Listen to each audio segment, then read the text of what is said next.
काय सांगू आता संतांचे उपकार, काय सांगू आता संतांचे उपकार, काय सांगू आता संतांचे उपकार, मन निरंतर जागविते, काय द्यावे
त्याची वाट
राम राम राम राम राम राम राम राम राम राम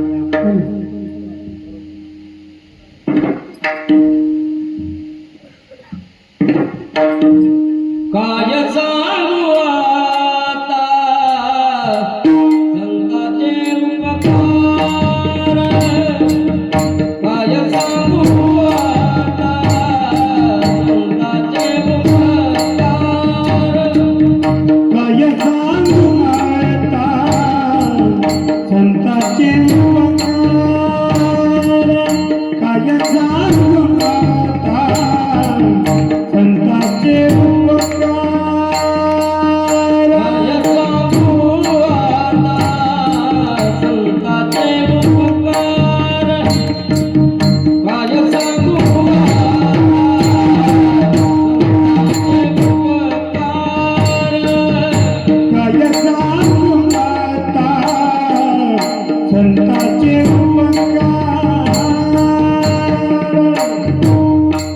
सांगू आता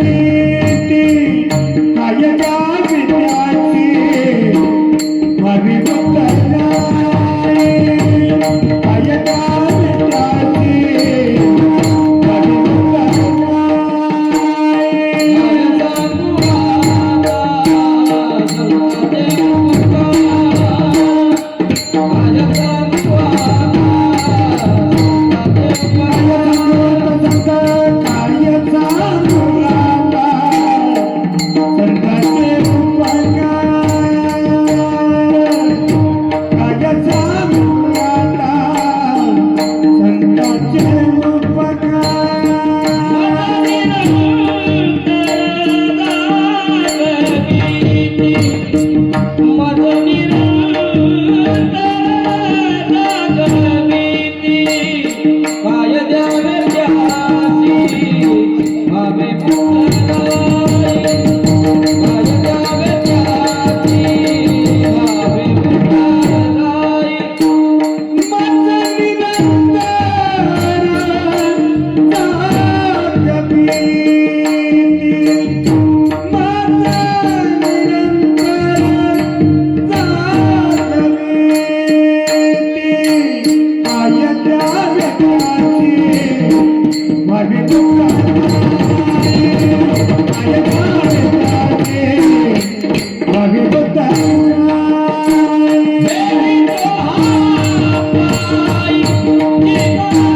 काय सांगू आता संतांचे उपकार, मज निरंतर जागविते. काय द्यावे त्यासे व्हावे उतराई, ठेविता हा पायी जीव थोडा. सहज बोलणे, याचा इको थोडा कमी करा. सहज बोलणे हित उपदेश, करोनी सायास शिकविते. काय द्यावे त्यासी व्हावे उतराई, ठेविता पायी जीव थोडा. तुका म्हणे वत्स देणू वेचे चित्ते, तैसे मज येते सांभाळीत. काय द्यावे त्यासी व्हावे उतराई, ठेविता पायी जीव थोडा. विठ्ठल विठ्ठल.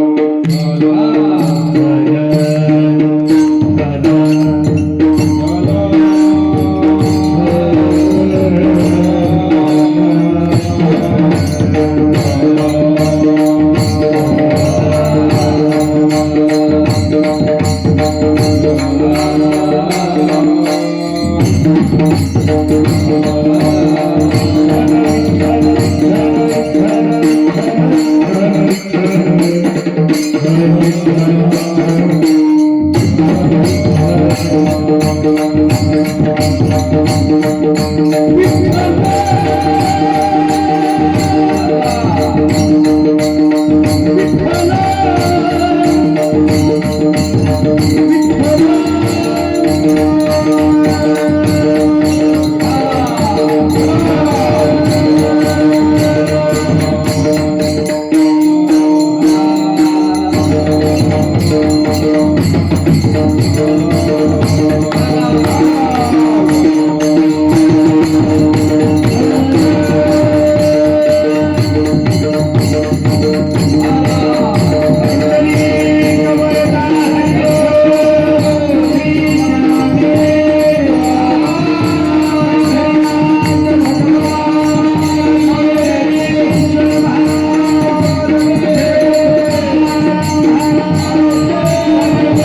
उपकार मज निरंतर जागविते काय द्यावे त्यासी व्हावे उतराई देविता पायी जीव थोडा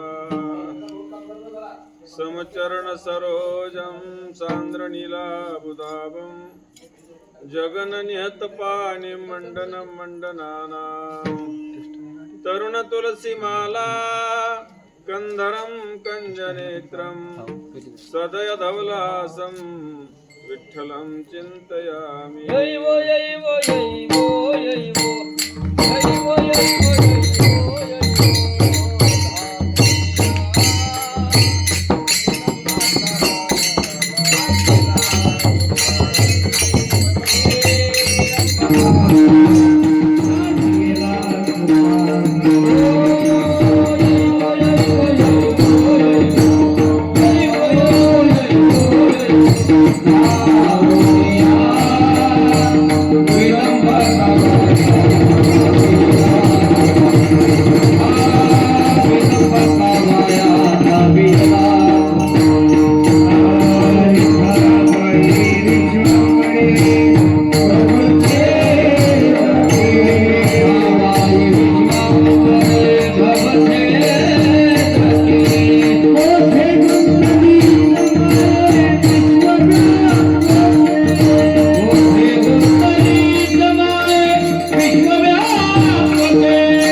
सिंहासनस्थं पदं भोज तेजस्फुरति प्रदेशं विधीन्द्रादिदैवस्तथा स्तूयमानं समाधिस्थमूर्तिं भजे ज्ञानदेवं सेवे लागी सेवक झालो तुमच्या लागलो निज चरणा अहो स्वामी तुकया देवा यावरी नका करू अववीर ब्रह्मानंदं परमसुखदं केवलं ज्ञानमूर्तिं द्वन्द्वातीतं गगनसदृशं तत्त्वमस्यादिलक्ष्यम् एकं नित्यं विमलमचलं सर्वधी साक्षभूतं भावातीतं त्रिगुणरहितं सद्गुरुं तं नमामि मस्तकहे पायामि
साधू आता संताचे उपकार मज निरंतर जागविते काय द्यावे त्यासे व्हावे उतराई ठेविता पायी जीव थोडा प्राप्त प्रसंगी प्राप्त स्थळी सेवेसाठी निवडलेला अभंग महान भगवत भक्त विश्ववंद्य साधू जगद्गुरु देवनिवासी श्री संत तुकोबार यांचा 4 चरणाचा अभंग असून महाराज अभंगातून तुम्ही आम्हाला काहीतरी सांगण्याचा प्रयत्न करता सध्या तसं सगळ्याच अभंगातून सांगण्याचा प्रयत्न करताना आज सेवेसाठी निवडलेला आहे तो प्रामुख्याने महत्वाचा आहे.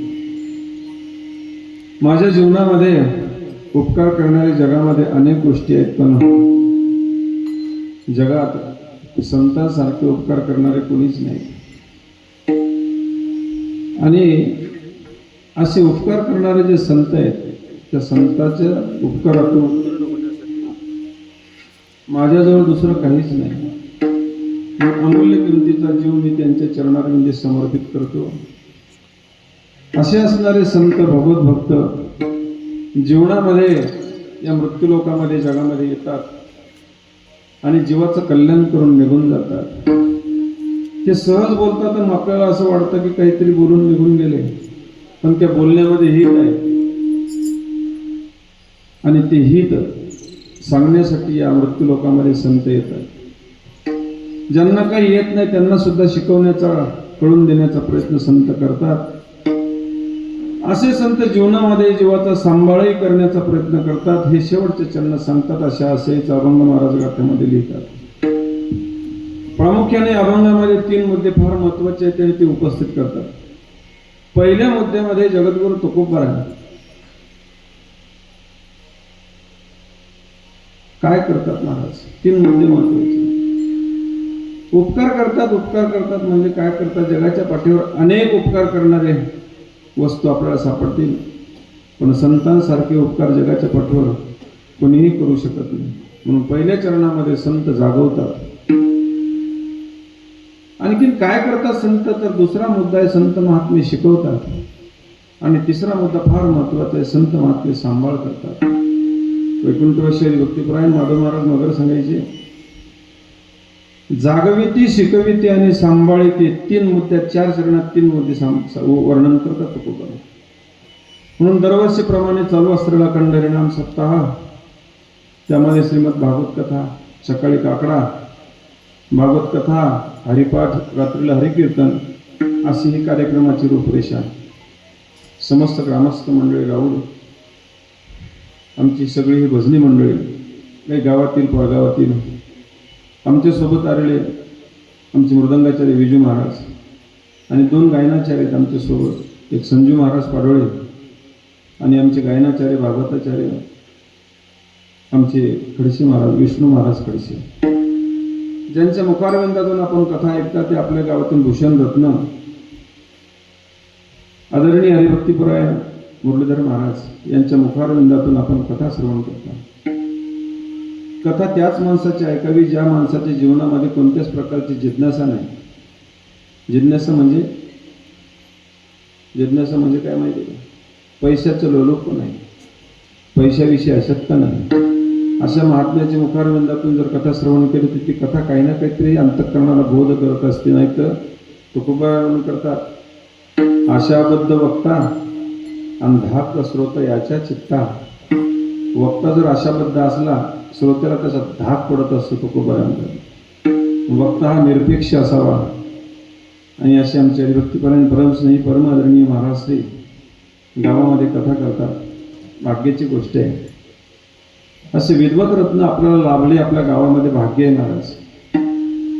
त्यांच्या मुखारविंदातून कथा श्रवण करता गावातील तमाम असणारी ही भक्त मंडळी आजचा जवळजवळ सप्ताहातील 6व्या दिवसाचं वाक्पुष्प माझ्या वाट्याला आलेले आहे.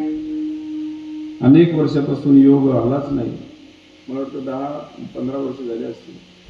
एकदा कीर्तनाला आलो होतो असं आज अक्षय तृतीयाचा सप्ताह होता आणि त्या सप्ताहामध्ये एक सेवा करून 10-15 वर्ष झाले असतील. त्यावेळेला आलो. महाराजांनी सांगितलं तुम्हाला यावं लागतं सेवके करावे सांगितले काम ते होतो पण कामाने म्हणून भागवत आहे महाराज. जीवनामध्ये कलियुगामध्ये दोनच असे साधन आहेत, एक श्रीमद भागवत कथा आणि दुसरं नामचिंतन. हेच फक्त मानवाला तारून नेण्याची साधन आहे. कलियुगामध्ये काहीच घडत नाही महाराज. अवघ्या वाटा झाल्याशी कलीन घडी साधन, उचित विधी विधान न कळे. पहिले न कळे सांगतात, तर कळलं तर घडणार नाही. न घडे सर्वथा. मग सगळ्यात सोपा मार्ग जर काय सांगितलं असेल तर भक्तिपंत बहु सोपा, पुण्य नागवेया पापा, तेने जाणे खेपा, येण्याची एके खंडती. तुम्ही आम्ही या मृत्यूलोकामध्ये जन्म घेतलेला आहे सज्जनो. मृत्यूलोकामध्ये जन्म घेणं दुर्लभतेचं लक्षण सांगितलेलं आहे महाराज. 3 गोष्टी शास्त्रकाराने दुर्लभ सांगितलेल्या आहेत. मनुष्यत्वम, मुमुक्षुत्वम, महापुरुष संश्रय. पहिली गोष्ट मनुष्यत्व दुर्लभ, दुसरी गोष्ट मुमुक्षता दुर्लभ, मोक्षाची इच्छा करणारा दुर्लभ, आणि तिसरी गोष्ट साधूची भेट होणं दुर्लभ. पहिली गोष्ट मनुष्यदेह दुर्लभ आहे. नरदेह दुर्लभ जाणा, शतवर्षाची गणना, त्यामध्ये दुःख यातना. तुम्ही अथवा मधुसूदना, पावला हा देह काकताली न्याय. पावला हा देह काकताली न्याय.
पावला हा देह काकताली न घडो उपाय घडवाले. आंधळ्याच्या हातामध्ये कावळा सापडावा, या न्यायाप्रमाणे तुम्हा आम्हाला हा नरदेह मिळाला महाराज.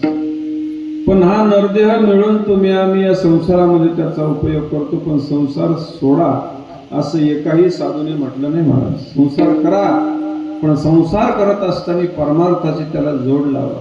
संसारी असावे असोनी नसावे. भजन करावे वेळोवेळी,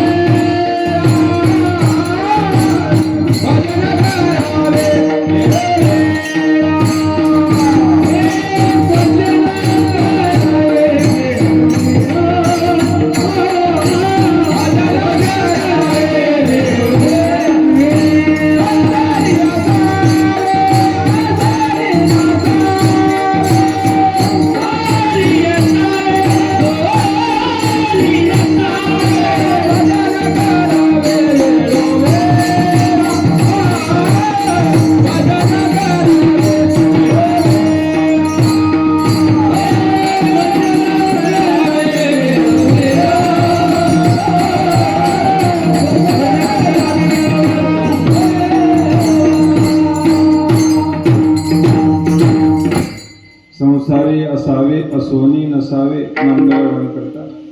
भजन करावे वेळोवेळा, याच जन्मी ओळखी करा आत्माराम. संसार सुगम भोगू नका. जीवनामध्ये भजन फार महत्वाचं आहे आणि ते केलं गेलं पाहिजे. तुम्ही आम्ही सगळे दुःखरूप संसारामध्ये पडलेलो आहोत आणि त्यामध्ये भजन करणे सगळ्यात महत्वाची बाब आहे. कारण भजन करण्यासाठी देह दिला, देह चालवण्यासाठी जीव दिला, भजन कीर्तन करण्यासाठी नाक डोळे कान दिले महाराज. हे सगळे इंद्रिय देवाने दिले महाराज. पावला हा देह काकताले. का हा नरदेह तुम्हा आम्हाला मिळाला एक दुर्लभ गोष्ट आहे. आणि संसारामध्ये दुःखरूप संसारामध्ये तुम्ही आम्ही पडलेले महाराज. किती संसार दुःखरूप आहे सगळ्यांना प्रमाणपाठ आहे. संसार दुःख मूळ चौकडे इंगळ संसार आलिया कुठे सुख आहे. आठवावे पाय विठोबाचे. संसारात सुख नाही महाराज. या संसारी नगरी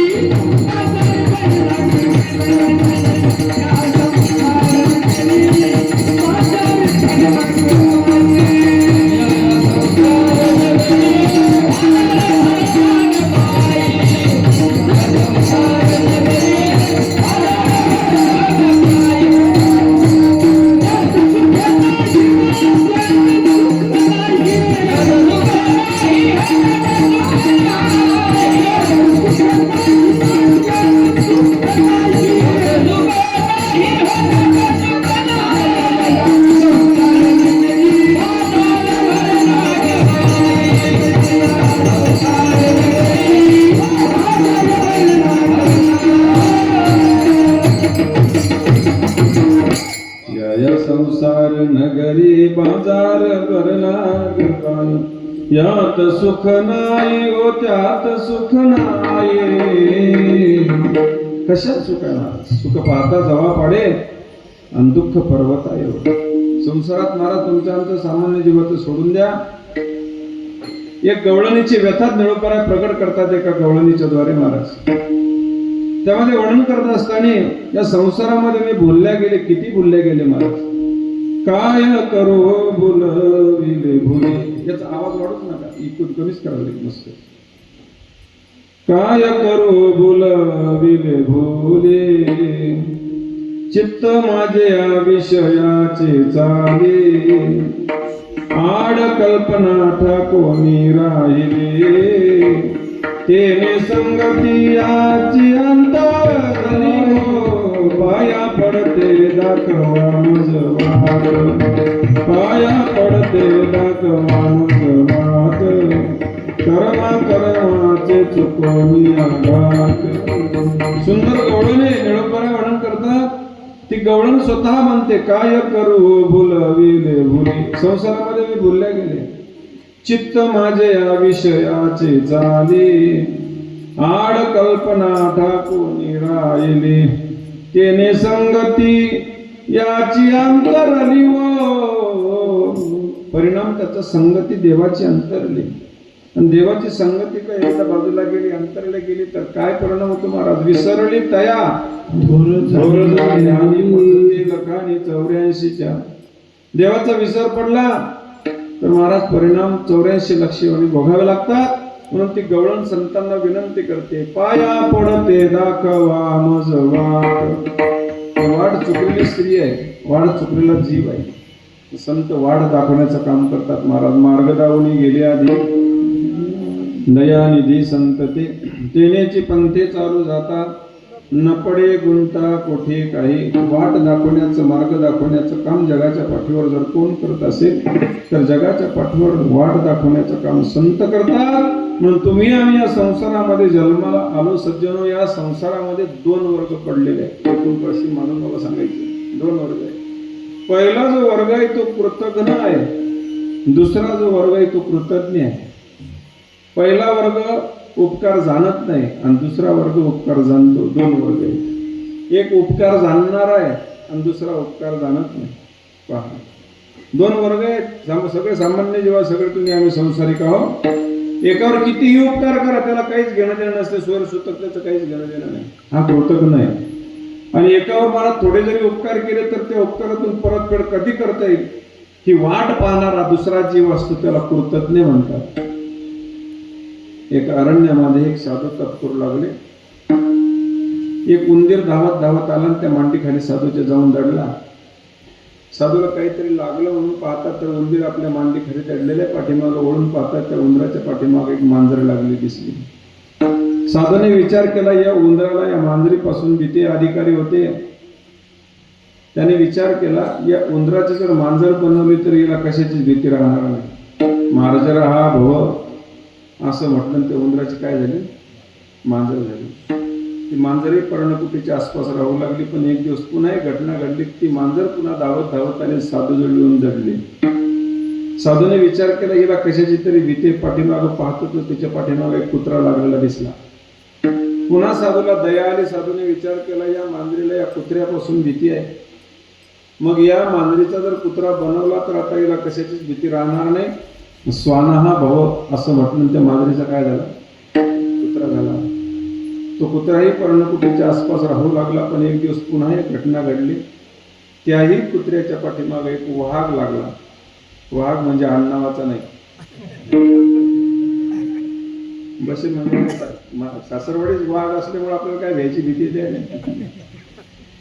एक दिवस त्याही कुत्र्याच्या पाठीमागे वाघ लागला. पुन्हा तो कुत्रा धावत धावत साधूजवळ येऊन पोहोचला. साधूने विचार केला, आता या कुत्र्याला वाघाची भीती आहे, मग एकदाच याला वाघ जर बनवलं तर मग कशाची भीती राहणार नाही. व्याघ्रा भव असं म्हटलं. त्या कुत्र्याचा काय झाला, वाघ झाला. तो वाघ जंगलामध्ये निघून गेला. पुन्हा साधूची तपश्चर्या सुरू आहे. पण एक दिवस पुन्हा एक घटना घडली. त्या वाघाला त्या जंगलामध्ये एकही शिकार मिळत नाही. त्या वाघाच्या लक्षात आलं, 8 दिवस झाले आपल्या पोटामध्ये अन्नाचा कण नाही, एकही शिकार आपल्याला मिळत नाही. पण ज्या साधूने आपल्याला या पदापर्यंत पोहोचवलं, तो साधू खाण्यासाठी योग्य आहे म्हणून त्या वाघाने आपला मोर्चा त्या पर्णकुटीच्या दिशेने साधूच्या दिशेने वळवला. दरवाजावर वाघ पर्णकुटीच्या आला, डरकाळा फोडू लागला. सुके खाऊ द्यावे मला. तो वाघ त्या साधूला म्हणायला लागला, साधू महाराज, तुम्हीच तर रात्री कीर्तनात सांगत होते की हा देह नाशिवंत मळमूत्राचा बांधा. तुमचं काय बिघडलं जर परोपकारासाठी देह जात असेल तर? काय म्हणतो वाघ? कीर्तनातला वाघ लवकर बोलतो. काय म्हणायला लागला वाघ, साधू महाराज तुम्ही सांगता की हा देह जाणार आहे याची काळोबा खाणार, जर परोपकारासाठी देह जात असेल तुमचं काय बिघडलं? साधू म्हणायला लागले, बेटा या पदापर्यंत पोहोचणारा मीच आहे, तू मलाच खाण्यासाठी निघाला का? साधूची वृत्ती बदलली. साधू म्हणून हा या लायकीचा नाही. पुन्हा त्या साधूने मलाच काय केलं, मूषक हा भव, पुन्हा त्याला उंदीर बनवलं. पदापर्यंत पोचवलं होतं, पण भोगता आला का ते पद? भोगता आलं नाही. याला म्हणतात कृतघ्न केलेले उपकार जाणले नाहीत. तीच तुमची आमची अवस्था झालेली आहे महाराज जीवनामध्ये. देवाने किती उपकार केले आपल्यावर. देवे दिला देह भजना गोमटा, तोया झाला फाटा बालिकेचा. उत्तम प्रकारे देह दिला देवाने भजना करण्यासाठी. पण आपण काय करतो, देवे दिला देह भोजना गोमटा, खाण्यासाठी देह दिला. आपण म्हणतो ह्या दडपून खाऊन दुसरं कुठे मिळते महाराज. यावं जीवन सुखम जीवेत ऋणं कृत्वा घृतं पिबेत भस्मीभूतस्य देहस्य पुनरागमनं कुतः. देहाला आत्मा मानणारं एक शास्त्र आहे, त्याचं नाव आहे चारवाक. त्या चारवाकाचं वर्णन आहे महाराज तुकोबरा त्याचं वर्णन करतात. ल्यावे खावे बरे असावे सदैव हे चित्तरी हाव संसारी. चारवाकाचं वर्णन आहे. म्हणून महाराज देहाला आत्मा मानणारा एक वर्ग आहे, पण तो उपयोग नाही.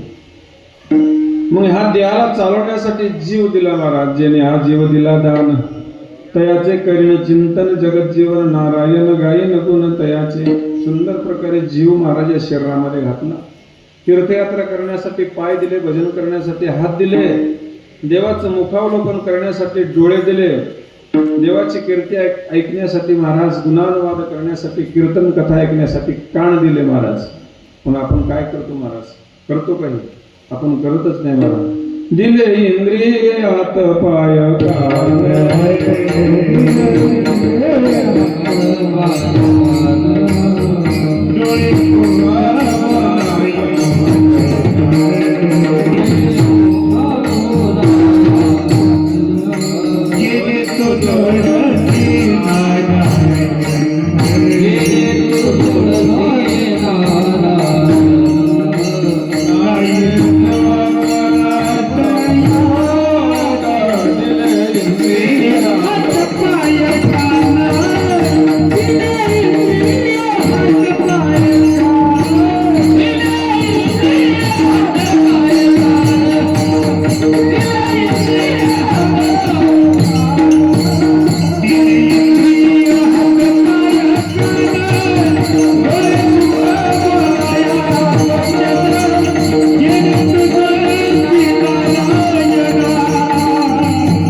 डोळे मुख बोलाया वचन जेणे तू जोडसी नारायण नासे जीवपन भवरोग. सगळे इंद्रिय अवयव दिले महाराज भजन करण्यासाठी, ऐकण्यासाठी, गुणानुवाद करण्यासाठी. गाऊ नाचू विठू तुझा करू अनुवाद.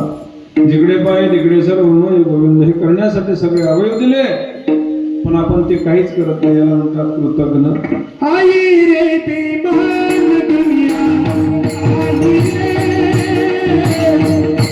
रे बेमान दुनिया,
आज या गोष्टीची आणि संस्काराची गरज आहे सज्जन. आज या कोवळ्या मनावर जर संस्कार घडले ना तर मुलं वाईट व्यसनाला कधीच जाणार नाहीत. म्हणून हे माध्यम आहे महाराज. संस्काराचं एक खरं माध्यम आहे, व्यासपीठ आहे संस्काराचं. तुम्ही कितीही जगामध्ये फिरा पण असे संस्कार आहेत महाराज. हे संस्कार कधीही कुणावर कुठेही पडणार नाहीत. म्हणून हे माध्यम आहे, संस्काराचं माध्यम आहे. तरी ना भाग्यवंत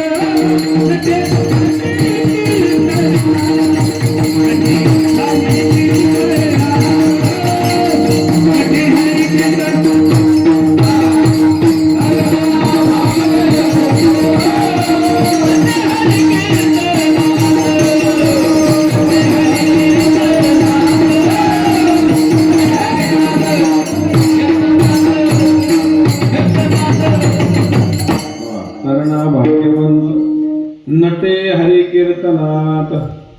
तरुण तुकोपर्यंत तो कीर्तनामध्ये नटला गेला पाहिजे. तो भाग्यवान आहे जीवनामध्ये. म्हणून आपला विषय आहे महाराज, आई रे बेमान दुनिया आई रे. कृतज्ञ सांगतो, कृतज्ञ. तुम्ही आम्ही सगळे कृतज्ञ. आम्हाला सगळं दिलं महाराज, पण देवाचं भजन करत नाही आपण. कृतज्ञ हा पहिला वर्ग. दुसरा वर्ग आहे तो कृतज्ञ आहे. कृतज्ञ केलेले उपकार जाणणारा. भागवतामध्ये सुरुवातीला कथा आहे ती महाराष्ट्राने सांगितलेली असेल.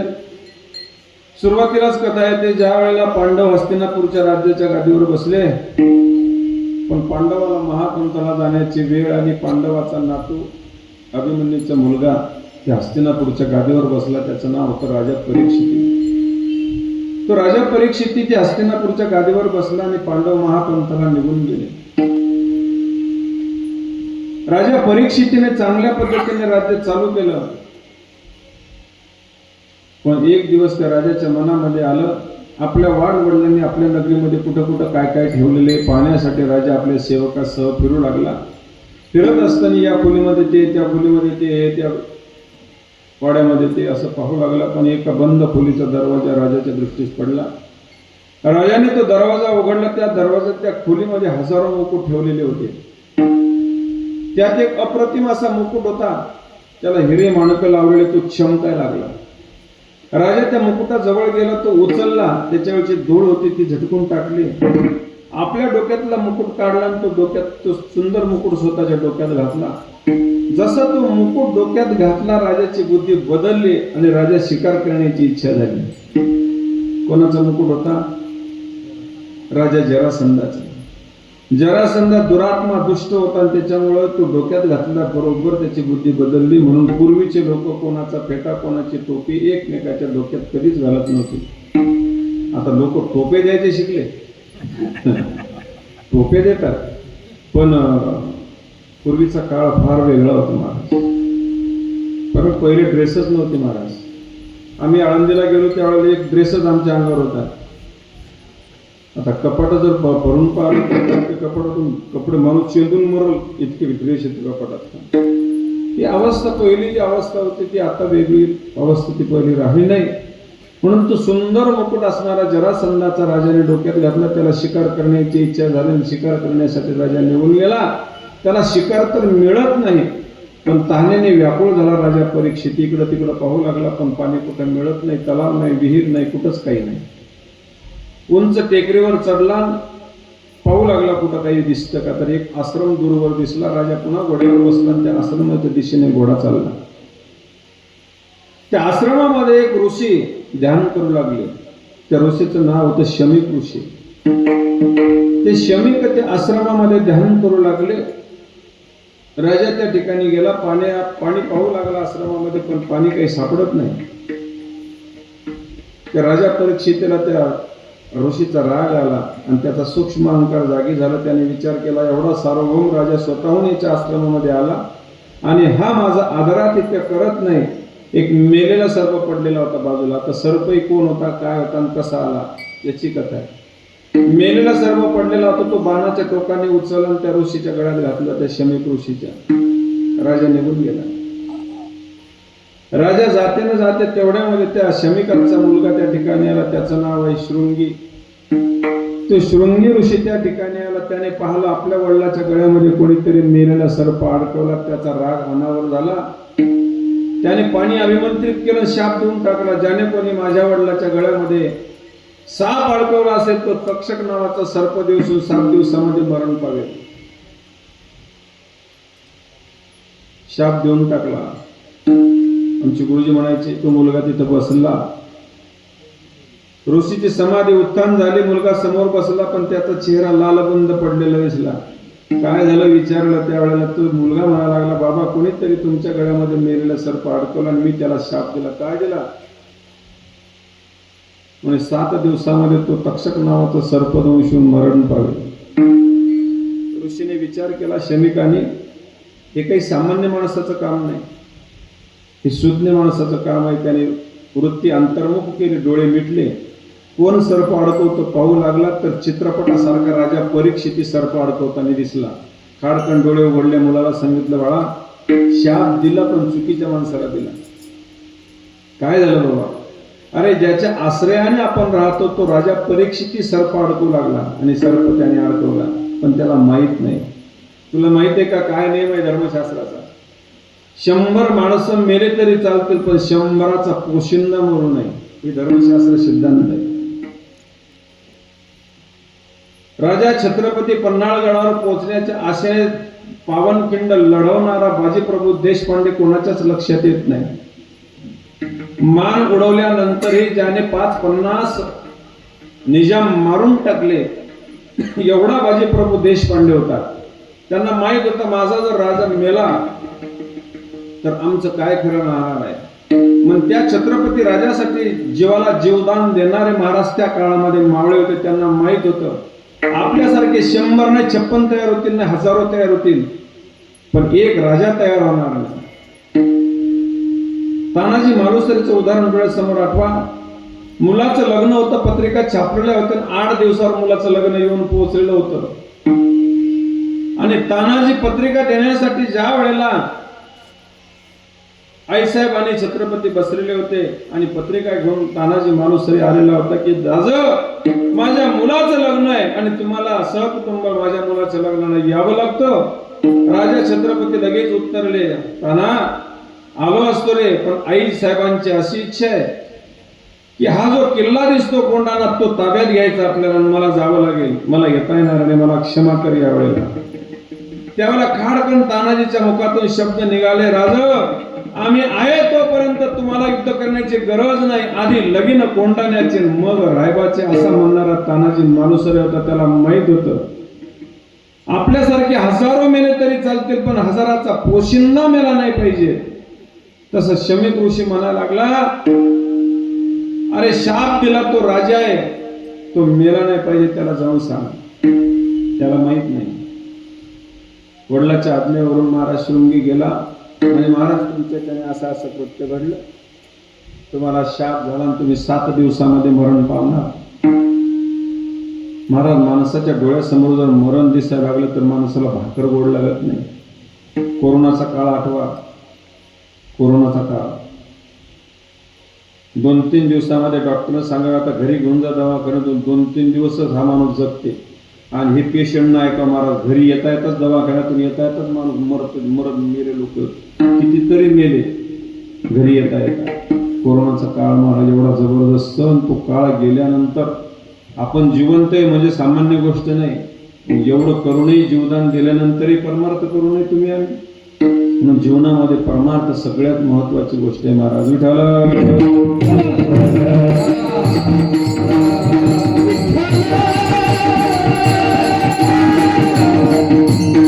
राजा परीक्षितीच्या समोर मरण दिसायला लागलं. काय करावं? गंगेच्या किनाऱ्या राजा परीक्षिती फिरू लागला. माझा उद्धार कोण करेल? अनेकांना विचारलं. कोणी म्हणे योग करा, कोणी म्हणे ध्यान करा, कोणी तप करा, कोणी नामस्मरण करा, तुमचा उद्धार होईल.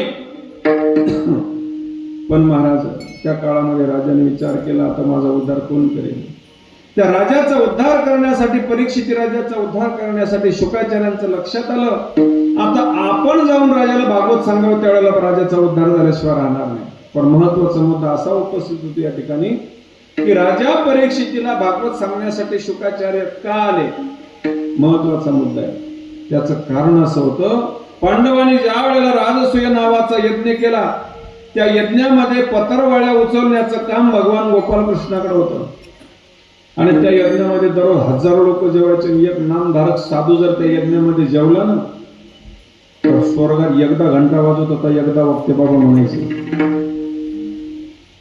पण हे शुकाचार्यांच्या लक्षात आलं, आपणही जाऊ त्या पांडवाच्या यज्ञातलं काहीतरी अन्न ग्रहण करू. ज्या यज्ञामध्ये देव पत्रवाळ्या उचलतात त्याही आपण प्रसाद घ्यावा. म्हणून राजा शुकाचार्य पांडवाच्या यज्ञातले एका कोपऱ्यामध्ये पोपटाचं रूप धारण करून भाताचे शीत वेचायला लागले. स्वर्गातल्या घंटेचा आवाजच बंद होणं, तो सारखा वाजायला लागला. सगळे विचार करायला लागले, दररोज एकदाच घंटा वाजतो हा सारखा वाजायला लागला. कोणीतरी नामधारक परमहंस जेवायला कोण आहे पहा म्हणे, शोधाकडं कोण सापडत येते. कोणीच सापडत नाही. पण एका कोपऱ्यामध्ये एक पोपट भाताचे शीत वेचायला लागला. सगळे त्यांच्या जवळ गेले. म्हणे महाराज कोण हा? धर्मराजा, भीम, अर्जुन सगळे विनंती करतात. पोपटाचा रूप टाकून दिला आणि विदेही शोक प्रगट झाले. महाराज सगळ्यांनी साष्टांग प्रणिपात केला. भगवान शुकाचार्य महाराज की जय. शुकाचार्यानं साष्टांग प्रणिपात केला. म्हणे महाराज हे काय खात बसले? चला म्हणे पत्रवाळी वाढतो, ताट वाढतो, जेवण करा, भोजन करा.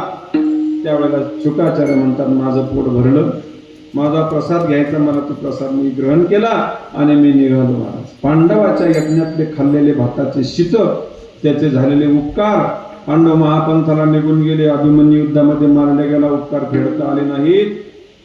केवढा मोठा अधिकार महाराज शुकाचार्यांचा. जन्मतेनी प्रसंगे श्रीदेह शिवने अंगे, एवढा मोठा अधिकार शुकाचार्यांचा महाराज, एवढा मोठा अधिकार. ब्राह्मणाचे पोर येतात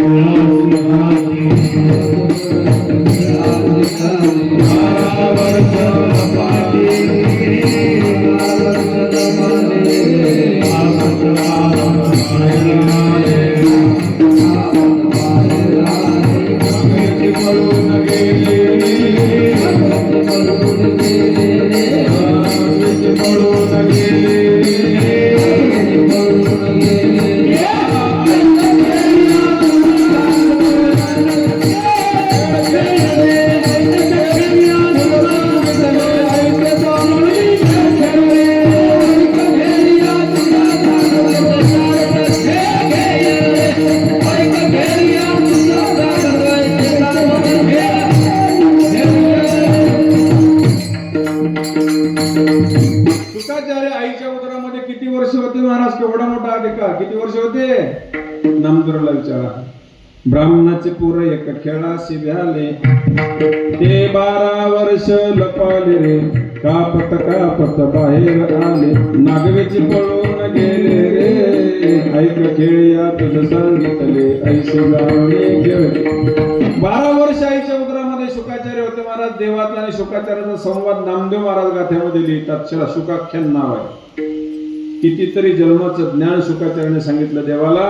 मला नाही समाधान झालं त्या जन्मामध्ये, पण इथं आल्यानंतर मला समाधान. 4 वेद 6 शास्त्र 18 पुराण माझे आईच्या गर्भातच महाराज मुखत गचले, म्हणून मला बाहेर यावं वाटत नाही. पण देव म्हणतात अरे निसर्गाचा नियम आहे, एक दिवस बाहेर यावं लागतं ना. गुरुनाम गुरु बंकट स्वामी महाराज आईच्या उदरामध्ये किती वर्ष होते महाराज? किती वर्ष होते? 18 महिने. बालाजीचा अवतार महाराज बंकट स्वामी महाराज 18 महिने होते. आळंदी क्षेत्रामध्ये गेले, जोग महाराज संस्थेमध्ये जोग महाराजाकडे गेले, महाराजांचं दर्शन घेतले. म्हणे महाराज मला तत्वज्ञान शिकवा. जोग महाराज म्हणायला लागले, बा बेटा अरे आजच तू आला तुला तत्वज्ञान शिकायचं, जा म्हणे भंडारा डोंगरावर ज्ञानेश्वरी गाथा पाठ करून ये महाराज.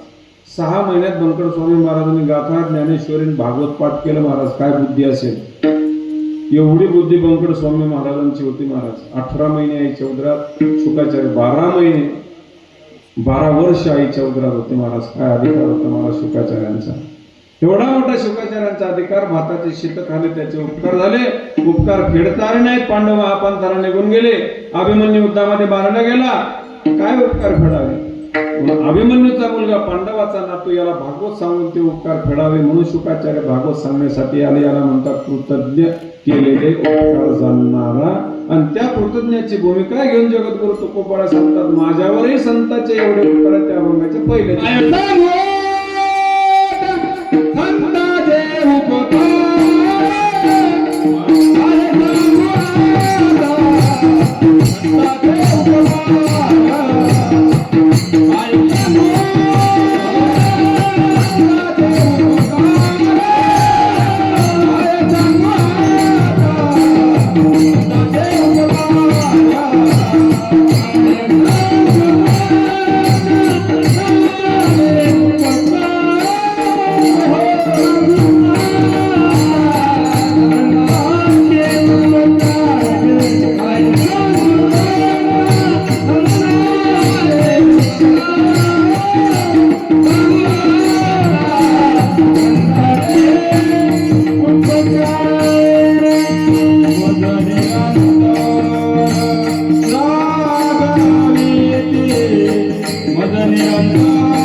कृतज्ञाची भूमिका घेऊन जगद्गुरु तुकोबारा अभंगाच्या पहिल्या चरणामध्ये सांगतात, माझ्यावर संतांचे एवढे उपकारात एवढे उपकार, त्या उपकारातून मला उत्तीर्ण होता येत नाही महाराज. काय सांगू आता, काय शब्द फार महत्वाचा आहे.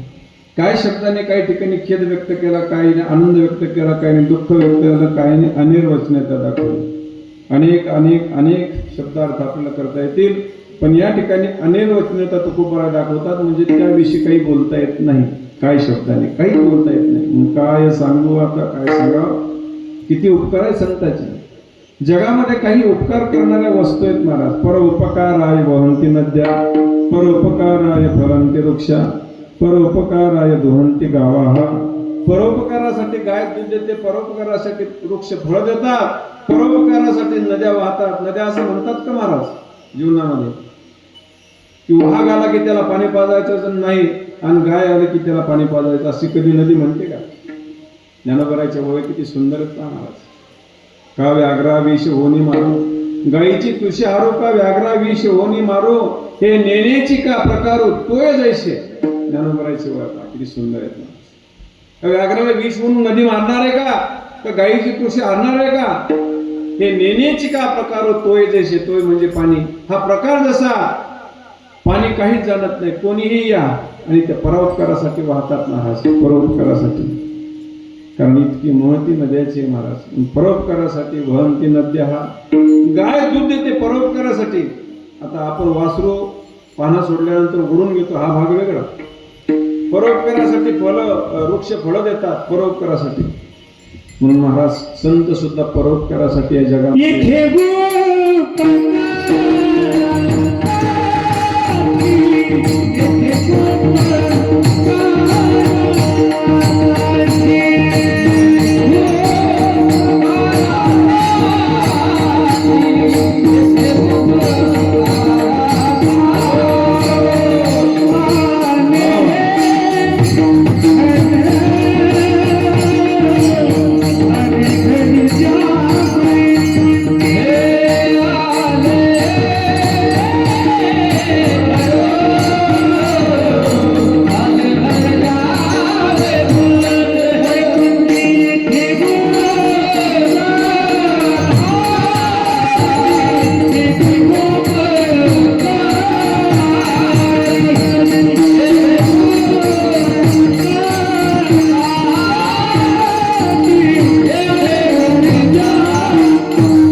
उपकार करण्यासाठी मृत्यू लोकांमध्ये येथे उपकारासाठी आले घरजा वैकुंठी. ज्यांचं घर वैकुंठामध्ये आहे, आम्ही वैकुंठवासी आलो याची कारणाशी. बोलिले जे ऋषी साच भावी वरता. वैकुंठामध्ये ज्यांचं घर आहे पण उपकार करण्यासाठी तुमच्या आमच्यावर या ठिकाणी संत महात्मे येतात, म्हणून तुकोबराय वर्णन करतात. काय सांगू आता संतांचे उपकार. कोणते उपकार? मज निरंतर जागविती. निरंतर शब्द फार महत्वाचा आहे आणि तो अंडरलाईन करण्यासारखा शब्द आहे. निरंतर अंडरलाईन करण्यासारखा. निरंतर म्हणजे नेहमी करता असं म्हणतात का तुकोबराय? मज केव्हा केव्हा जागविती. मज महिन्यातून जागविती, 4 महिन्यातून जागविती असं म्हणतात? नाही, निरंतर जागविती. नेहमी करता जागृती देणाऱ्या जगाच्या पाठीवर फक्त संत आहेत महाराज. पुन्हा कोणताही मोह बदला न घेता परोपकार करतात आणि जागवतात महाराज. कोणताच मोह बदला नाही जागवण्यासाठी महाराज. तर कोणाला जागवतात? जग जोगी जगी जोगी, जग जोगी जग जोगी,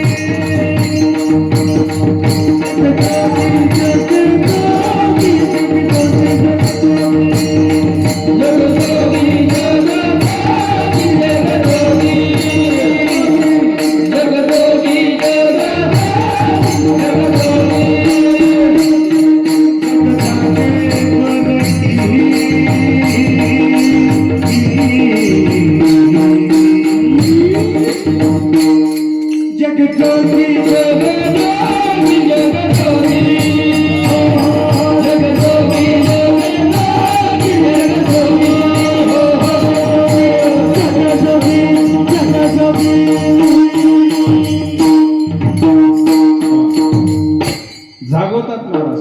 कोणाला जागवतात? संत जीवाला जागवतात. तिसरा मुद्दा.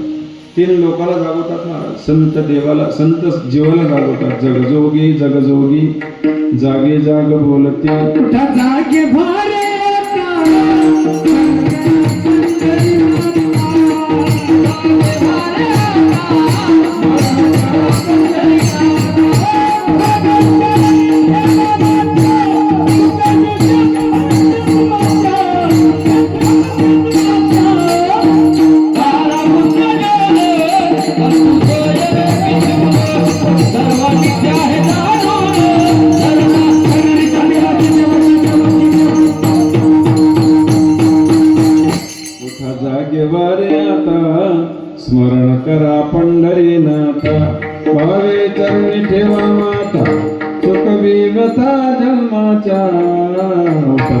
जेवारे आता स्मरण करा पंढरीनाथा. नामदेव म्हणतात संत जीवाला जागवतात महाराज. आता जागा रे बाईनो जागा, चोर भिजल्या नागोनी बागा रे. आता जागा रे बाईनो जागा. जागवतात महाराज जीवाला. दुसरी गोष्ट संतांना जागवतात महाराज. उठा साधू संत साधा आपुले हित जाईला हा नरदेह मग कैसा भगवंत. संत संतांना जागवतात. आणि तिसरी गोष्ट संत देवाला जागवतात. उठा पांडुरंगा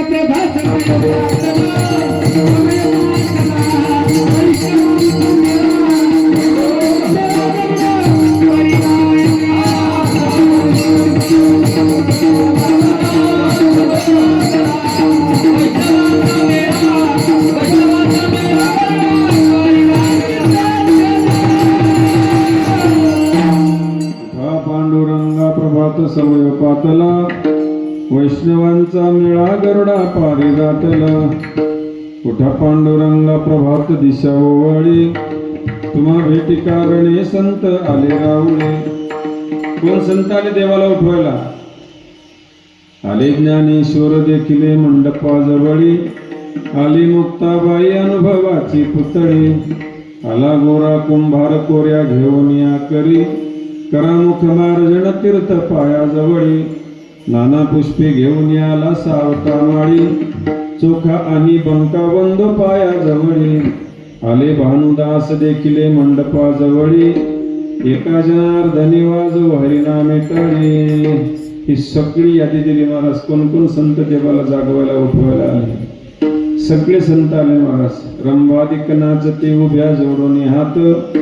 त्रिशूळ डमरू घेऊन याला गिरजेचा कांत. वाळवंटापासून महाद्वारापर्यंत सरोवराची मांडी उभे जोडून हात. देवाला जागवायला सगळे चाले महाराज. म्हणून संत जीवाला संत संतांना संत देवाला जागवतात. म्हणून तुकोबारा सांगतात ते मलाही जागवतात. म्हणून मज निरंतर जागवित मलाही जागवतात. असे जे जीवनामध्ये संत आहेत त्या संतांना त्या उपकारातून परतफेड करण्यासाठी मी आता त्यांना काय देऊ? माझ्याजवळ काहीच नाही. अमूल्य किमतीचा जीव फक्त माझ्यापर्यंत शिल्लक आहे. अभावाची काय द्यावे त्याची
ठेविता पायी जीव थोडा. तुका म्हणतात असे संतांचे उपकार आहेत. त्या उपकारात उत्तीर्ण होण्यासाठी माझ्याजवळ काहीच नाही. पुन्हा शब्द आला काय? पुन्हा या शब्दामध्ये अनिर्वचनीयता दाखवतात, काहीच देता येत नाही. जे त्यांना द्यायचं ते त्यांच्याजवळ आहेच, त्यांच्यापेक्षा जास्त आहे. आपल्याजवळ जे आहे ते त्यांच्यापेक्षा जास्त आहे. का जास्त आहे? अष्टमहासिद्धी ओळंगते द्वारी नवजता दुरी दवडिता मोक्षामा घरी कामारी तू दासी होय सांगू ऐशी तुका. हे त्यांच्याकडे आहे, पण त्यांना द्याव तरी काय द्यावं त्या संतांना, अशा संतांना काय द्यावे त्याशी भावे उत्तर आहे. एकच काम करतो, ठेविता हा पायी जीव थोडा. अमूल्य किमतीचा जीव मी त्यांच्या चरणारविंदी समर्पित करतो. फक्त एवढंच माझ्याच्याने होऊ शकते महाराज. संसारामध्ये माणूस सगळ्यात महान पतिव्रता बाई आहे. मेल्यावरही पतीची सेवा करून राहिले. किती पतिव्रता असेल. साधू महाराज पुढे जायचे, ते थबकले, थांबले आणि त्या बाईच्या महाराज पाया पडू लागले. आणि बाई काय पतिव्रता आहे, मेल्यावरही मालकाची सेवा करता तुम्ही. बाई म्हणायला लागली, महाराज तुम्ही समजता तसं नाही. म्हणजे मग कसं आहे म्हणे, याची समाधी वाळल्याशिवाय मला दुसरं लग्नच करता येत नाही, आमचा नियम आहे म्हणे. ऐका कोणी कोणाचं महाराज जगाच्या पाठीवर, कोणीच कोणाचं नाही महाराज जगाच्या पाठीवर. हे सगळे सोंग येतो. वक्तेबाबा लय दृष्टांत सांगायचे महाराज चातुर्मासामध्ये. आणि काय वक्तेबाबाच्या डोक्यातून निघेल काय सांगता येत नाही. बाबा म्हणजे बाबाच होते महाराज. आता समाजभूषण धर्मभूषण जगाच्या पाठीवर असे प्रखड वक्ते दुर्मिळ आहेत महाराज, पाहण्यासारखे दुर्मिळ वक्ते बाबासारखे. ते भीष्माचार्य होऊन गेले महाराज. कोण भीष्माचार्य पाहिले, पण वक्ते बाबा आपण पाहिले नाही. शरपंजीवर पडणारे भीष्माचार्याने, उत्तरायणाची वाट पाहणारे भीष्माचार्य सगळ्यांनी कोणीच नाही पाहिले, फक्त ऐकली आपण. पण हे उत्तरायणाची वाट पाहणारे भीष्माचार्य म्हणजेच वक्ते बाबा होते महाराज. उत्तरायण लागलं आणि वक्ते बाबांनी देह ठेवला. काय महाराज इच्छा मरणी होती महाराज. मरणावर सुद्धा ज्याची सत्ता होती असे धर्मनिष्ठ वक्ते बाबा होते महाराज. विठ्ठल विठ्ठल.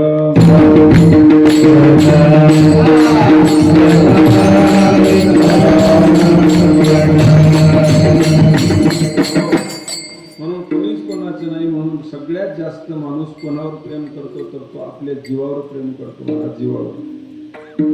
एका राजाने बिरबलाला बादशाहने प्रश्न विचारला, बिरबलजी कोण कोणावर प्रेम करते? बादशाह म्हणाला, मला असं वाटतं की सगळ्यात जास्त प्रेम आपल्या मुलाबाळावर आई वडील करत असतील असं मला वाटतं. बिरबल म्हणाला, तसं काहीच नाही महाराज, माणूस स्वतःच्या जीवावर प्रेम करतो. राजा म्हणायला लागला, नाही. बादशाह म्हणतो, नाही तसं नाही, मुलाबाळावरच सगळे प्रेम करतात. कसं काय प्रेम करतात? म्हणजे 8 दिवसाची मुदत द्या, सांगतो म्हणून तुम्हाला काय. 8 दिवसाची मुदत बिरबलाने मागून घेतली बादशाहाला. आणि त्याने एक व्यालेली माकडीन धरून आली, जिच्या पोटाला पिलू आहे अशी माकडीन वानरीन धरून आणली आणि उंच आवत बांधलं. त्या उंच आवतामध्ये ते लेकरू, ते पिलू आणि ती माकडीन तिच्या पोटाला चिटकले, ती ठेवली. हळूहळू त्या नळीने पाणी त्या हौदामध्ये टाकायला सुरुवात केली. बादशाहाला बोलवलं, प्रधानाला बोलवलं, सगळं गाव पाहण्यासाठी आलं कोण कोणावर प्रेम करते म्हणून. हळूहळू ते पाणी वाढत चाललं. तिच्या पोटापर्यंत पाणी आलं. तिने ती पिलू काढलं, पोटाचं खांद्यावर घेतलं. बिरबल म्हणाला, बादशाह म्हणाला, बिरबलजी मी सांगत होतो ना तुम्हाला मुलावर जास्त प्रेम करतोय म्हणून आई वडील. म्हणे थांबा. बिरबल म्हणतात, राजेसाहेब थांबा तुम्ही थोडं. ते पाणी वाढायला लागलं. ते पाणी गळ्यापर्यंत आलं. तिने ते खांद्यावरचं पिलू घेतलं डोक्यावर. बादशाह म्हणाला, प्रधाना बिरबलला मी सांगत होतो तुला कोण कोणावर प्रेम नाही महाराज, मुलावरच प्रेम जास्त आहे. थांबा म्हणे. पुन्हा ते पाणी वाढायला लागलं महाराज. आणि त्या वानरणीच्या नाकाडोळ्यात पाणी जाऊ लागलं. तिने ते पिलू महाराज खांद्यावरचं काढलं आणि तिच्यावर ती खाली घातली आणि तिच्यावर उभी राहिली. ती कोण कोणावर प्रेम करते महाराज जगाच्या पाठीवर. तिचे प्राण वाचवण्यासाठी पिलू सुद्धा तिची कदर केली नाही. म्हणून माणूस स्वतःचा जीव माणसाला प्रिय महाराज. आत्मनस्तु कामायम सर्वं प्रियं भवति नवारे पत्युपत्यु कामाय प्रियं भवति आत्मनस्तु कामायम सर्वं प्रियं भवति. जगाच्या पाठीवर याज्ञवल्क्य महर्षीने 11 श्लोक लिहिले. 11 जगाच्या पाठीवर पती पतीवर प्रेम करते, सगळं खोटं आहे. नवारे पत्य पत्य कामाय प्रियं भवति आत्मनस्तु कामायम सर्वं प्रियं. स्वतःच्या जीवासाठी जगातल्या सगळ्या गोष्टी प्रिय आहेत. म्हणून अमूल्य किमतीचा जीव त्यांच्या चरणारमध्ये समर्पित करतो. वैकुंठवासी आणि भक्तिपरायण माधव महाराज सांगायचे, हाच प्रश्न भागवतामध्ये आईसाहेब रुक्मिणीला पडला. रुक्मिणीचा भाऊ पंढरपुरामध्ये उपवर झाले. रुक्मिणी तिचा भाऊ रुक्मया नावाचा, त्याचा एक मित्र होता शिशुपाल नावाचा. त्याने विचार केला, आपली बहीण जर या शिशुपालाला दिली तर काय हरकत आहे. कोणालाच विचारलं नाही त्यानं आणि सोयरीक संबंध पक्का केला महाराज. कोण? रुक्मिणीयानं स्वैरिक संबंध शिशुपालासोबत पक्का केला. 8 दिवस लग्न राहिलं महाराज, 8 दिवस. आणि उतावळा नवरा पुढे गेलो बासी म्हणच आहे महाराज. 8 दिवसापासून हळद लावून बसला. हळदीचे 3 प्रकार वक्ते बाबा म्हणायचे. एक भाजीची हळद, दुसरी आंबी हळद आणि तिसरी येडी हळद. 3 प्रकार आहेत हळदीची. ती येडी हळद महाराज आंबी हळद लावण्यासाठी हळद लावून बसली, त्याला म्हणतात शिशुपाल. आईसाहेब रुक्मिणी म्हणतात शिशुपाल नवरा नवरी मी, श्रीकृष्ण नवरा नवरी मी. एका संधी आणि एका विग्रह आहे. शिशुपाल नवरा नवरी मी वरणार नाही, आणि श्रीकृष्ण नवरा नवरी मी. जर श्रीकृष्ण नवरा असेल तर मी नवरी व्हायला तयार आहे. आता महाराज नवरी नाही नवरदेव नाही, ताली भरतील बाबा, ताली भरतील इतके नवरदेव तर ताली म्हणलं फॅन्सिंग लावून का, म्हणून फॅन्सिंग लावून इतके नवरदेव तर काय काय गावात. लग्नच व्हायला तयार नाही महाराज. आता लग्न या जबाबदार कोण आहे? 10-15 वर्षाच्या अगोदर तुम्ही आम्ही जे जबाबदार. मुलीचा गर्भपात, मुलीचा तपासून यायचं, मुलीचा गर्भपात. किती गर्भपात केले मुलीचे 10-15 वर्षाच्या अगोदर? भारत वर्षामध्ये मुलीचे गर्भपात 15 वर्षाच्या अगोदर 1,55,00,000 गर्भपात व्हायचे. म्हणजे किती मुली मरल्या गेल्या? हे टोनगी इंडायचे नाही तसे काय करतील? आता काहीच करायचं नाही, मस्त टाळ घ्यायची दिंडीत चालायचं, दुसरं काहीच करू नका. आता शिवरात्र झाल्यानंतर एक कीर्तन होतं तिकडे जामनेर जवळ बाबा. कीर्तन झालं असे बसलो आम्ही. तिकडचे 2-4 पोर आले. कीर्तन झाल्यावर म्हणे महाराज तुमची तिकडे विदर्भात जास्त पोर आहेत, आमच्या खानदेशात कमी पोरी सापडत नाही. एखादी पोरगी असेल तर 10 एकर जमीन आहे, 70-80 पोते मका होते, 5-50 क्विंटल कापूस होते, गहू होत्या, हरभरे होतात, पण आमच्याकडे मुली मिळत नाही. म्हणलं काय हरकत नाही, पण तुझं वय किती आहे? म्हणजे 42 चालू आहे. म्हणलं जरशासाठी कशाला जीव बाटवतो? 42 कुठे नवरदेव असते का? इतका टोनगा नवरदेव 42. मला जरशासाठी काही जीव बाटवू नको. आता ताली भरते आमच्याकडे, तालीनं नवरदेव येतं. लग्नच फॅन्सिंग लावून ताली इतके नवरदेव येतं महाराज. पण लग्न व्हायला तयार नाही महाराज. फक्त मुलीला एकच विनंती, पळून जाऊ नका. एक मुलगी पळून गेली 8 दिवसाच्या अगोदर. 3दा ऑटो सुरू केला, ऑटोवाल्या संघ पळून गेली. 3दा ऑटो सुरू केला, ते ऑटो सुरूच व्हायला तयार नाही. ते ऑटोवाल्या संघ जमीन नाही पडली. किती कोणाच्या संघ पळून जा हे तर कळलं पाहिजे ना. चांगला पाहायचा आहे एखादा पळून जायसाठी. महाराज लव जिहादचे प्रकरण एवढे निघाले, त्याच्यापासून सावध राहायचं. गावामध्ये फिरणारे लोक त्याच्यापासून सावध राहायचं. तुम्हाला सांगतो आमच्या इकडं इतकं महाराज प्रकरण वाढलेलं आहे. म्हणून मुलींना सावध आहे महाराज, मुलींना सावध राहायचं. कारण मुलीचे दिवस आलेले आता, दिवस मुलीचे आहेत. म्हणून आईसाहेब रुक्मिणी विचार केला शिशुपाल नवरा नवरी मी वरणार नाही. आणि शिशुपाल शब्दाचाच अर्थ वक्ते बाबा म्हणायचे. शिशुपाल म्हणजे काय हो? सु हे पुन्हा कुठं करा विचारा, सी कुठं करा, सु कुठं करा, हे ज्याला कळत नाही त्याला शिशुपाल म्हणतात. तर तो नवरा, तू माझा मालक होतो, अजिबात जमणार नाही महाराज. आईसाहेब रुक्मिणीने सुंदर पत्र लिहिलं महाराज. पत्राचा आशय भागवतामध्ये आलेला आहे. श्रीमान श्री राजे श्री द्वारकाधीश परमात्मा यांच्या चरणावरंदी कौंडल्यपूर निवासी रुक्मिणी हिचा साष्टांग दंडवत विनंती विशेष पत्र लिहिण्यास कारण की हा वाटा सिंहाचा आहे, पण तो कोल्हा नेऊ पाहतो. आणि जर कोल्ह्याला निवद्याचं नसेल तर सिंहराजाने गर्जना करत येऊन माझं पाणीग्रहण करावे, कळावे आपले दासी कौंडल्यपूर निवासी रुक्मिणी. सुंदर पत्र लिहिलं, पण द्यावं कोणाजवळ पत्र? देवाला देण्यासाठी अति विश्वासातला माणूस पत्र देण्यासाठी लागतो. म्हणून सुदेव नावाचा ब्राह्मण होता महाराज. त्याच्याजवळ पत्र दिलं म्हणजे ब्राह्मण देवा धावत जा, देवाला निरोप द्या. 8 दिवसामध्ये लग्न राहिलं, देवाला घेऊन या. महाराज सुदेव नावाचा ब्राह्मण धावत द्वारकेला जाऊन पोहोचला. देवाच्या हातात पत्र दिलं महाराज. दुसऱ्याच्या हातात जर पत्र दिलं तर काय होणार, काय सांगता येत नव्हतं. देवाच्या हातात पत्र दिलं, देवाने ते मजकूर वाचला. रात्रीच्याच वेळेला देव महाराज पाकशाळेमध्ये गेले, घोडे सोडले, रथाला झोपले. आणि तेवढ्याच अवधीमध्ये सुदेव नावाच्या ब्राह्मणाला रथात बसवलं. स्वतः देव सारथ्य पण रथाचं करू लागला आणि दड दड दड दड दड दड दड दड रथ चालायला लागला. इतक्या वेगाने रथ निघाला कौंडण्यपूरच्या दिशेने. द्वारका ते कौंडण्यपूर. द्वारका महाराज अमरावतीचं शेवटचं तो पहा. द्वारका ते कौंडण्यपूर महाराज इतक्या वेगाने देव आले. त्या ब्राह्मणाच्या खांद्यावर जर भरजरीचं उपकरण होतं हो. ते कधी पडलं त्यालाही कळलं नाही. ब्राह्मण म्हणतात देवा रथ थांबवा, देवा रथ थांबवा, माझं भरजरीचं उपकरण पडलं, देवा रथ थांबवा. देव म्हणायला लागले ब्राह्मण आमच्या जीवन मरणाचा प्रसंग उपकरण कुठं घेऊन बसले. एकाने कीर्तनात जर भेटलं तर तुम्हाला ते देऊन टाकेल ना. पण उपरनं कुठे घेऊन बसले महाराज. वायूच्या वेगाने रथ आला, पंढरपूरला आला महाराज. सकाळची वेळ आहे. आईसाहेब लग्नाच्या अगोदर मुली देवीची ओटी भरण्यासाठी निघतात. आपल्या मैत्रिणीसह आईसाहेब रुक्मिणी ओटी भरण्यासाठी देवीची निघेल. देवीचं मंदिर आहे टेकड्यावर पंढरपूरला. आईसाहेब देवीची ओटी भरण्यासाठी निघालेले आहेत. सूर्याचे किरण ब्राह्मणाच्या चेहऱ्यावर पडल्याने ब्राह्मणाचा चेहरा प्रफुल्लित वाटला. या ब्राह्मणाने देव आणला असं आईसाहेब रुक्मिणीला कळालं. ब्राह्मण भूदेवता जवळ आली. हातामध्ये पंचायतीचं ताट आहे ते खाली टेकवलं. देव आणण्याच्या मोबदल्यात या ब्राह्मणाला मी आता काय देऊ, माझ्याजवळ दुसरं काहीच नाही. ठेवीत हा पायी जीव थोडा, माझ्याजवळ अमूल्य किमतीचा जीव आहे, फक्त दुसरं काहीच नाही. तोच प्रश्न तुकोबराने अभंगामध्ये पडला. किती उपकार आहे संतांचे, एवढे उपकार आहेत, एवढे उपकार आहेत. त्यांच्या उपकारातून उत्तीर्ण होता येत नाही. म्हणून अमूल्य किमतीचा जीव त्यांच्या चरणानंदी मी समर्पित करतो. म्हणून ठेवीत हा पायी जीव थोडा. असे असणारे संत जगाचं कल्याण करण्यासाठी या मृत्यू लोकांमध्ये येतात. ज्यांना काही कळत नाही त्यांना सुद्धा कळून देण्याचं काम जगाच्या पाठीवर करतात. अभंगाच्या तिसऱ्या चरणात सांगतात. सहज बोले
सहज बोलणे उपदेश करुणी सायास शिकविते. संत महात्मे सहज बोलतात, पण तुका सहज बोले वाणी येथे वेदांत वाहे पाणी. त्या सहज बोलण्यामध्ये हितही आहे आणि त्या सहज बोलण्यामध्ये उपदेशही. महाराज शोधून आले संत आणि हिताहित जगाचे. हितही आहे महाराज त्या बोलण्यामध्ये आणि उपदेशही. महाराज लागून या पाया उर्मितो तुम्हाला आणि करे टाळी बोला मुखी नाम करुणी सायास शिकविते. सायासाने शिकवतात महाराज. ज्याप्रमाणे गुरुजी, आताचे गुरुजी त्या काळामध्ये तुकोबराच्या काळामध्ये पंत म्हणायचे. अर्भकाची साठी पंते हाते धरली पाठी तैसे संत जगी क्रिया करुणी दाविती अंगी. महाराज शिकवण्याचा प्रयत्न करतात. शिकवण्याचा ज्यांना काही येत नाही त्यांनाही शिकवण्याचा महाराज प्रयत्न करतात. आणि जसं नाथांच्या दरबारामध्ये गावोबा होते गावोबा, नाथ बाबा गेल्यानंतर संत महात्म्यांनी कृपा केली, गावोबावर परिणाम असा झाला, रामायणाचं उत्तरकांड लिहिण्याची महाराज जबाबदारी गावोबावर आली महाराज. जरी तिथे हाती संत कृपावंत, पाळी पंढरीनाथ लळा त्यांचा. मूर्खातला मूर्ख जरी असला का नाही तरी सुद्धा त्यांचा उद्धार संत महात्मे करतात. मूर्खातला मूर्ख सांगू मी नेहमी सांगत असतो. पूर्वीचा काळ होता, स्प्रिंकलर नव्हते पाणी देण्यासाठी, भुईदांडानं पाणी द्यायचे. तुमच्याकडे काय म्हणतात? भुईदांडानं म्हणतात. भुईदांडानं पाणी द्यायचे, कल्पना करा गव्हाला पाणी द्यायचे. रात्री 8 वाजता लाईन येणार होती. मग पाणी देण्यासाठी एक शेतकरी शेतामध्ये निघाला, पण करमणुकीसाठी त्याने रेडिओ सोबत नेलं, रेडिओ. आणि रेडिओमध्ये गाणे सुरू केले, मस्त गाणे ऐकत बसलं. पण लाईन आली आणि 8 वाजता लाईन आली, गाणी ऐकून पाणी देणं सुरू झालं. तेवढ्यामध्ये 10 वाजेपर्यंत त्याने पाणी द्यायला सुरुवात केली. 10 वाजता रेडिओवर बातम्या आज आल्या आणि खाली पाणी देऊ लागलं शेताला. आणि नेमकं त्या रेडिओच्या जवळूनच महाराज दाण फुटला. तुमच्याकडे दाणच होतात ना, दाण फुटला आणि ते पाणी दुसरीकडे जाऊ लागलं. जिथं जायचं तिथं तो खाली पाणी देऊ लागला, तिकडे जाईना ते. 10 वाजता बातम्या आल्या, चक्रीवादळाचा कमी दाबाचा पट्टा तयार झाला, बुलढाण्यात पाणी झाला, मलकापूरला पाणी झाला, मुक्ताईनगरला पाणी झाला, हैदराबादला पाणी झाला, चिखलीला पाणी झाला, संभाजीनगरला पाणी झाला, धाराशिवला गारा पडल्या. असं पाण्याच्या बातम्या 10 वाजता आल्या. नेमकं त्याच्या जवळून दाण फुटला आणि दुसरीकडे पाणी झालं. याने 1 तास खाली वाट पाहावं लागला, पण पाणी काही येईना. जे महाराज वर आला ते खोरं होतं, त्याला काय म्हणतात फावडं, माती ओढायचं फावडं. ते फावडं खांद्यावर टाकलं, चिखलातून तोडत वर आला, रेडिओ जवळ येऊन पोहोचलं. रेडिओ आणि नेमकं त्याच्या जवळून दाण फुटेल त्याला दिसला. हा म्हणायला लागला, सगळ्या मुलखानं पाणी सांगायला लागला. चिखली सांगते, बुलढाणा सांगते, मलकापूर सांगते, हैदराबाद सांगते, धाराशिव सांगते, संभाजीनगर सांगते. पण याच्या ढुंगणाने टिपका दाण फुटला तर काही सांगण्यात जे राग आला त्याला, जे फावडं होतं तनकन ते रेडिओवर रेडिओच फोडून टाकलं. काही गरज होती का बोलण्याची? त्याला म्हणतात मूर्खातला मूर्ख. असं जरी असलं तरी सुद्धा संत महात्म्याच्या संगतीत आला.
संत महात्म्याच्या संगतीमध्ये कोणी येऊ द्या, खटनट यावे, शिक्त होऊन जावे, दौंडी पिटवावे, चोखा मेळा करुणी सायास शिकावी. ते शिकवतात महाराज सायासाने आणि सांभाळ करतात महाराज. उदाहरण दिलं, ज्याप्रमाणे गाय आपल्या वासराचा सांभाळ करते त्याप्रमाणे संत जीवाचा सांभाळ करतात. शेवटच्या चरणात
तैसे मज येते सांभाळीत. ज्याप्रमाणे गाय आपल्या वासराचा सांभाळ करते त्याप्रमाणे संत जीवाचा सांभाळ करते. याच्यावर अशी शंका आहे की येते हा तुकोबाराला गायचा आणि वासराचा दृष्टांत आवडला, आईचा आणि लेकराचा का आवडला नाही? आईचा आणि लेकर काही कमी आहे का महाराज? तुकोबाराच्या जवळून हा दृष्टांत गेला पण तुकोबाराने तो दृष्टांत दिला नाही. यमुनेच्या काठावर ज्या वेळेला कृष्णाने चेंडू आणण्यासाठी जोहामध्ये उडी टाकली, सगळं गोकुळ धावत आलं, रडत आलं, कृष्ण पाण्यात पडला मेला, कृष्ण पाण्यात पडला मेला. कृष्णाचे आई वडील नंदबाबा यशोदा धावत आले. कदाचित आपला मुलगा पाण्यात पडला या आशेने महाराज यशोदा पाण्यात जाऊन जीव देईल म्हणून 4-5 बायांनी इकडच्या दंडाला धरलं, 4-5 बायांनी इकडच्या दंडाला धरलं, त्याला माग ओढतात. यशोदा पुन्हा पाण्याकडे ओढते, पुन्हा त्या बाया महिला त्याला माग ओढतात, पुन्हा पाण्याकडे ओढते, पुन्हा माग ओढतात. तुकाराम महाराज तिथं आले. महाराज म्हणतात ते सोडा बरं, मोकळं करा तिला यशोदेला. तिला मोकळं केलं महाराज. आता पाण्याकडे ओढणारी यशोदा मग तिनं पाण्याकडे जावं ना, तिनं रिवर्स गिअर टाकला, मागं चालायला लागली. बाळकड्यामध्ये वर्णन आहे, मागे सरे माय पावला पावली, ती मागं चालायला लागली. जाईन तो एकुलते एक पोरग पाण्यात पडलं, मरण जाईन जाते का ते? जात नाही महाराज. हा दृष्टांत तुकोबारांना कमी वाटला म्हणून वासराचा आणि गाईचा दृष्टांत दिला. म्हणून तुका म्हणे वत्स धेनुवेची चित्ती तैसे मज येते सांभाळ. त्याप्रमाणे संत जीवाचा सांभाळ करतात. अशा संतांना मी काय देऊ, काय द्यावे त्यासी व्हावे उतराई, ठेविता पायी जीव थोडा. Dnyaneshwar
Thank you.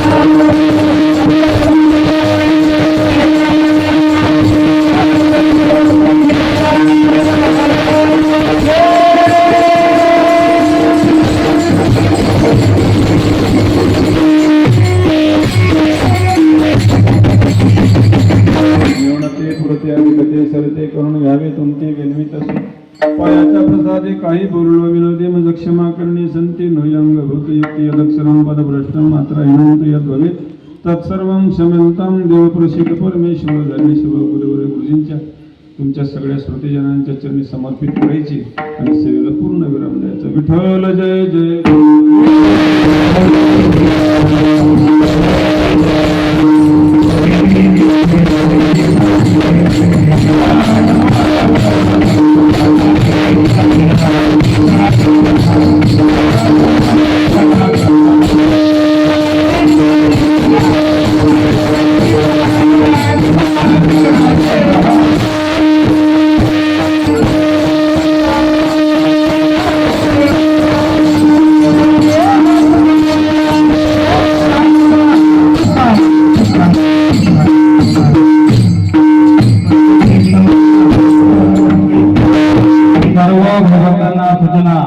उद्याचे कीर्तनकार श्री हरिभक्त पारायण गुरुवर्य रामकृष्ण महाराज काकणवाला यांचा कीर्तनाचा कार्यक्रम होणार आहे. तरी सर्वत्र भाविभक्तांनी कीर्तन श्रवणाचा अवश्य लाभ घ्यावा.